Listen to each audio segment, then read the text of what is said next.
मोहसिन रजा ब्रजेश पाठक जी के साथ आते हैं तो शायद वो अपने आप को डिप्टी सीएम समझने लगते हैं कि वो दानिश आजाद अंसारी को बाकायदा धक्का देते हैं और सोफे पे दूसरी ओर उनको कहते हैं कि वहां बैठ जाओ। क्या वो प्रोटोकॉल को उनका मानना था कि हमने सिर्फ बातचीत कर रहे थे हम डिप्टी सीएम से, इस वजह से हमने उनको आगे बढ़ा दिया है। देखिए मोहसिन रजा आप क्या बयान देते हैं ये नहीं पता, लेकिन मुझे लगता है कि उनका मानसिक संतुलन जो है अव्यवस्थित हो गया है। उनको किसी साइकियाट्रिस्ट की जरूरत है कि वो इस प्रकार के कुकर्म करते हैं, उसके बाद अपनी सफाई खुद से देते हैं। उत्तर प्रदेश में अब राजनीति जब हुई है तो दो मंत्रियों के बीच में, एक पूर्व मंत्री है मोहसिन रजा और दूसरे दानिश आजाद अंसारी, अल्पसंख्यक कल्याण राज्य मंत्री। वाकया यह था कि एक वीडियो वायरल होता है और उसमें 26 जनवरी के दिन जब वो कुर्सी पे बैठे होते हैं, यानी बैठने जाते हैं, तो मोहसिन रजा उनको हटा देते हैं और उसके बाद खुद बैठ जाते हैं और उनको साइड कर देते। इससे समाज में जो पसमानदा समाज है, नीचे तबके का समाज है, मुस्लिम समाज है, उसमें काफी रोष भी है। हमारे साथ पसमानदा समाज से जुड़े हुए कई लोग हैं, कई युवा हैं जो इस बात को अपनी रखेंगे कि आखिर वो जो वीडियो है जो वायरल हुआ है, जो कम्युनिटी में पहुंचा है, इनको कितना बुरा लगा है, क्या ये सोचते हैं, इन सभी से हम बात करेंगे और जानने की कोशिश करेंगे। ये बताइए क्या नाम है आपका? मेरा नाम जाफर नकवी है और मैं पसमानदा ना हो के अशरफ समाज से हूँ, लेकिन मैं अपने समाज की ओर से, न केवल अपने समाज की ओर से बल्कि तमाम वो पसमानदा समाज की ओर से मोहसिन रजा के इस अनुशासनहीनता के कृत्य को बिल्कुल नकारता हूँ कि अल्पसंख्यक समाज का एक इतना बड़ा नेता जिसने 5 साल मंत्रिमंडल में जगह पाई, जिसने अपने 5 साल के कार्यकाल में अपने अल्पसंख्यक समाज के लिए कोई सोच न रखी, जब दानिश आजाद अंसारी जैसा व्यक्ति, एक शिक्षित व्यक्ति, एक पसमानदा समाज का व्यक्ति जब प्रतिनिधित्व पाता है, जब योगी आदित्यनाथ जी उसको मौका देते हैं, तो मंच पे गणतंत्र दिवस के शुभ अवसर पर मोहसिन रजा ब्रजेश पाठक जी के साथ आते हैं तो शायद वो अपने आप को डिप्टी सीएम समझने लगते हैं कि वो दानिश आजाद अंसारी को बाकायदा धक्का देते हैं और सोफे पे दूसरी ओर उनको कहते हैं कि वहां बैठ जाओ। क्या वो प्रोटोकॉल को उनका मानना था कि हमने सिर्फ बातचीत कर रहे थे हम डिप्टी सीएम से, इस वजह से हमने उनको आगे बढ़ा दिया है। देखिए मोहसिन रजा आप क्या बयान देते हैं ये नहीं पता, लेकिन मुझे लगता है कि उनका मानसिक संतुलन जो है अव्यवस्थित हो गया है। उनको किसी साइकियाट्रिस्ट की जरूरत है कि वो इस प्रकार के कुकर्म करते हैं, उसके बाद अपनी सफाई खुद से देते हैं। अभी तो दानिश आजाद अंसारी का पक्ष भी नहीं आया। उत्तर प्रदेश का पसमानदा समाज जिसकी आबादी लगभग 2.5 करोड़ उत्तर प्रदेश में है, तुम उसका तिरस्कार करोगे, तुम उसको जमीन पे लाओगे। और लोगों से पूछते हैं। ये बताइए क्या नाम है आपका? हमारा नाम है सलमान। अच्छा ये बताओ कि क्या आपको लग रहा है, क्यों आपको परेशानी हो रही है? क्या इस बात से, चूंकि उन्होंने तो कहा कि हमने जानबूझ के नहीं किया, वो तो नॉर्मल प्रक्रिया थी, तो क्या बुरा लग रहा है? हमें मंत्री जी को हटाने पे बुरा लग रहा है। बुरा लग रहा है? हाँ बुरा लग रहा है मंत्री जी को हटाने पे। अच्छा तो ये बताइए कि आपसे भी और लोगों से भी पूछता हूँ, ये बताइए कि जब क्या ऐसी चीज उसमें हुई जो आप लोगों को लगा कि नहीं मंत्री जी को हटाया गया वो गलत है, ऐसे में वो कह रहे हैं कि नहीं हमने हटाया, वो हट गए और इस तरीके की बात है, तो आप लोगों को क्यों ये बुरा लग रहा है? ऐसा करने पर सबको बुरा लगेगा क्योंकि वो नेता हमारे हैं और नेताजी को हटाने से आल समाज, पूरा समाज को बुरा लग रहा है। हम लोग सड़क पर भी उतर सकते हैं उसके उपलक्ष्य में। अच्छा ये बताइए कि क्या वजह मानी जाए कि इस तरीके से हुआ? क्या पसमानदा समाज के लोग इस तरीके से सोचते हैं? देखिए प्रधानमंत्री नरेंद्र मोदी जी का जो नारा है वो है सबका साथ, सबका विकास, सबका विश्वास और सबका प्रयास।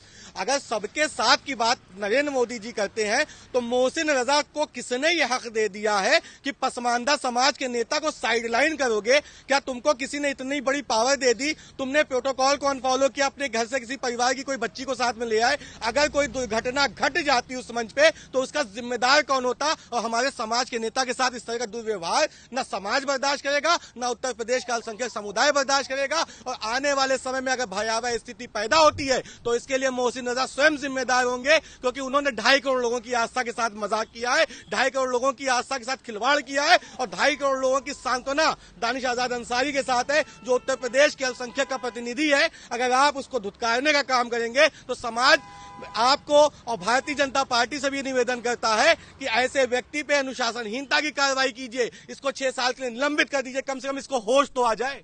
ओके ये बताइए क्या परेशानी हुई है आप लोगों को? जी हमको ये अच्छा नहीं लगा है जो कि हमारे जैसे नेताजी को हटाया गया, तो ये सब बातें अच्छी नहीं है। जब नरेंद्र मोदी जी और योगी जी हमारे हैं, तो जब उन्होंने बोला है, बताया है कि जैसे सबका साथ सबका विकास, तो फिर ऐसा क्यों किया जाता है? ऐसा नहीं करना चाहिए इन लोगों को। बिल्कुल सही है। तो इसमें अगर हम बात करें तो क्या आपको लग रहा है क्या होना चाहिए और किस तरीके से आप लोग सोचते हैं कि कितना आप लोगों को तकलीफ है, या क्या आप सोचते हैं क्योंकि हमको आपकी जनता को सारी समस्याएं पूर्ण करना चाहिए, इसलिए उनका धन्यवाद है। तो ये जो मोहसिन रजा कह रहे हैं कि हम तो पीछे जो है हम बैकफुट पे हैं। देखिए, मोहसिन रजा को नेशनल मीडिया पे आकर दानिश आजाद अंसारी को नतमस्तक होकर माफी अगर मांगते हैं तो समाज उनको स्वीकार करने वाला है, क्योंकि उनकी इस तरह के दुर्व्यवहार को न उत्तर प्रदेश संभाल सकता है न पूरा भारतवर्ष। 14% वोट बैंक के साथ मजाक करना, और हमको तो लगता है ये किसी अन्य पार्टी के एजेंडे पे चल रहे हैं कि इस प्रकार से लगातार कार्रवाइयां कर रहे हैं। पहले इन्होंने मदरसे की जांच करवाई, फिर वक्फ बोर्ड की जांच करवाई, आज तुम दानिश को दुत्कारने का काम कर रहे हो। ऐसा ना हो कि भारतीय जनता पार्टी तुमको ही दुत्कार दे। क्या लगता है आपको किस तरीके की ये है जो ये हुआ घटनाक्रम पूरा, इससे कितना सम्मान में ठेस लगी है, और आप लोग क्या सोचते हैं कि क्या नहीं होना चाहिए था, क्या सम्मान मिलना चाहिए था? ऐसा जो कृत्य काम किए हैं उसके लिए जो है उनको क्षमा मांगना चाहिए। सर्व समाज जिससे संतुष्ट हो, जिससे सबका साथ सबका विकास हो। क्या कहेंगे आप, क्या इस कृत्य के लिए क्या होना चाहिए? क्यों आप लोगों को इतना परेशान है, इतना ज्यादा आप लोग अपने सेंटिमेंट आपके जो हैं? जी, हम लोग इसीलिए घबराए हुए हैं कि उनको हटाया क्यों गया, किस लिए उनको हटाया गया। ऐसा उनको नहीं करना चाहिए। लेकिन वो तो माफी नहीं मांग रहे हैं। हालांकि वो ये कह रहे हैं कि मेरा कोई इंटेंशन नहीं था, हम तो बस ऐसे ही बात कर रहे थे किसी और से, तो उसी के चक्कर में बैठ गए, तो ये भी कहना है उनका। तो अब ये तो हम कुछ नहीं बता सकते हैं, मगर उनको ऐसा करना नहीं चाहिए। हाँ, क्या कहेंगे आपकी क्या आप लोगों को इतना ज्यादा तकलीफ हुई है जिससे आप समाज आपको लगता है कि पीछे? नहीं, हमें समाज में ये लगता है कि हमें मंत्री जी को फिर से कुर्सी मिलनी चाहिए। हाँ, फिर से। लेकिन सम्मान तो मिला है उनको, अभी तो मतलब मंत्री बनाया गया है, मोहसिन रजा को हटाया गया है, सम्मान तो है ही है उनका। तो अब ऐसे में और क्या सम्मान मिलना चाहिए? क्यों आप लोगों को इतना ज्यादा ठेस लगी? ठेस ये लगी है कि मंत्री जी को हटा के दूसरे मंत्री को रखे गए हैं, इसीलिए ठेस पहुंची है।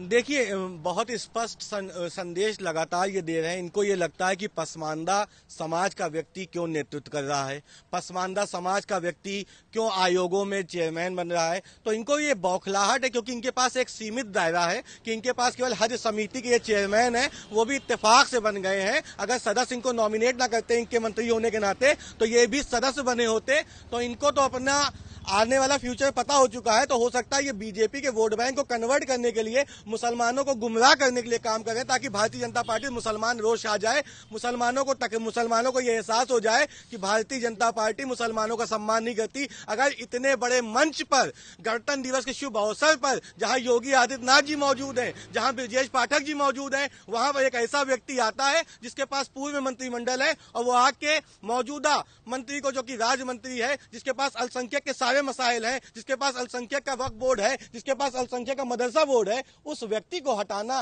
कहीं ना कहीं निंदनीय नहीं है? ये साजिश की बुआरी की मोहसिन रजा किसी साजिश के तहत ये काम कर रहे हैं। आपको लगता है कोई साजिश थी इसमें, और किस तरीके से हटाया गलत है पूरा? इनकी सरकार में कोई सुनवाई नहीं होती है। गाय भैंस सब सड़क पे घूम रहे हैं, रेलवे स्टेशन अब जाके कट जाते, मर जाते, गौशाला नहीं बनवा रहे हैं। यानी आपको अलग अपनी तकलीफ है, वो उनकी सही कह रहे हैं, इनको अलग तकलीफ है अपनी, लेकिन समाज की बात अलग है। तो ऐसे में मैं आखिरी सवाल भी आपसे करूंगा कि अब क्या होना चाहिए, क्या आप लोग चाहते हैं? हम ये चाहते हैं हमारे मंत्री जी को फिर से कुर्सी मिलना चाहिए, आपके पास सम्मान मिले। आप मोहसिन रजा माफी मांगे, और वो भी नेशनल मीडिया के मंच पे माफी मांगे, क्योंकि हिंदुस्तान के हर कोने पे, हिंदुस्तान के हर सोशल मेज पे, हिंदुस्तान के ट्विटर, फेसबुक, इंस्टाग्राम पे ये वीडियो चल रही कि उनके सम्मान को ठेस पहुंची है। या तो वो माफी मांगे, नहीं तो भारतीय जनता पार्टी उनको निलंबित करे, कम से कम 6 साल के कार्यकाल को निलंबित किया जाए और चेयरमैन पद से भी हटाया जाए।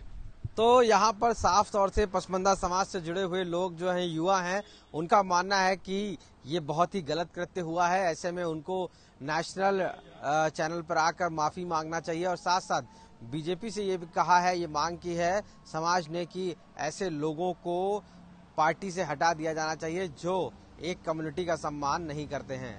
लखनऊ से कैमरा पर्सन गौरव गुप्ता के साथ आशीष श्रीवास्तव, यूपी तक।